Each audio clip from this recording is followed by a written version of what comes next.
माझं नाव अर्चना संदीप ठाकूर। मी सोनाली मॅडमांच्या टीममधून आहे। तर मला लायनर वापरून फायब्रॉइडचा खूप मोठा असा रिझल्ट लागलेला आहे। मला आधी 2023 मध्ये फायब्रॉइडचा असा मोठा मासाचा गोळा होता।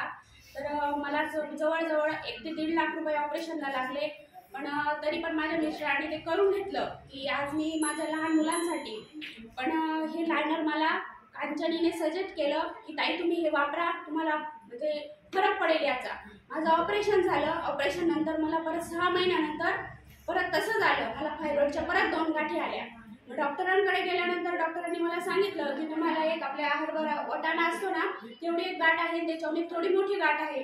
परत मी घाबरल्यासारखी झाली की म्हटलं सर आता तर ऑपरेशन शक्य नाहीये, कारण की मला परत 2 माझे सीझर झालेले, एक फॅमिली प्लॅनिंग झालं, एक परत आता हा एक ऑपरेशन मोठं झालं आणि आता परत मी हे करू नाही शकत। मग डॉक्टर म्हटले की तुम्हाला 2 महिने तरी नाही तर मग 2 वर्ष तरी थांबावं लागेल। तर मी 2 वर्ष म्हटलं सर मी कसं काय काढणार, कारण की मला सकाळी उठल्यावर मळमळ व्हायची, परत युरिनचा त्रास व्हायचा, असं खोकल्यावर पण तरी पण युरिन मला लगेच होऊन जायचं। तर मग म्हटलं माझे मिस्टर पण थोडं टेन्शनमध्येच होते, कारण की माझ्या घरामध्ये ना कॅन्सरचे 2 पेशंट होते। माझे सासू पण कॅन्सरनेच गेलेले आहेत, सासरे पण कॅन्सरनेच गेलेले आहेत। त्याच्यामुळे मला असं वाटत होतं की तो प्रॉब्लेम माझ्यात तर नाही आहे, माझं वय आता रनिंग मला तीच चालू आहे।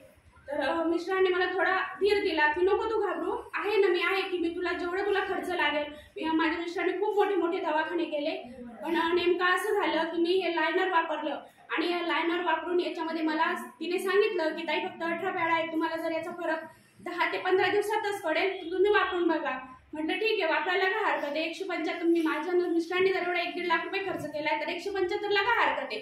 मी पैशांकडे बघितलं नाही आणि घेतलं। तर मला 11व्या दिवशी मध्ये माझी फायब्रॉइडची छोटी वाटाण्यासारखी जी गाठ होती ती अक्षरशः पडली। मला खूप असा आनंद झाला।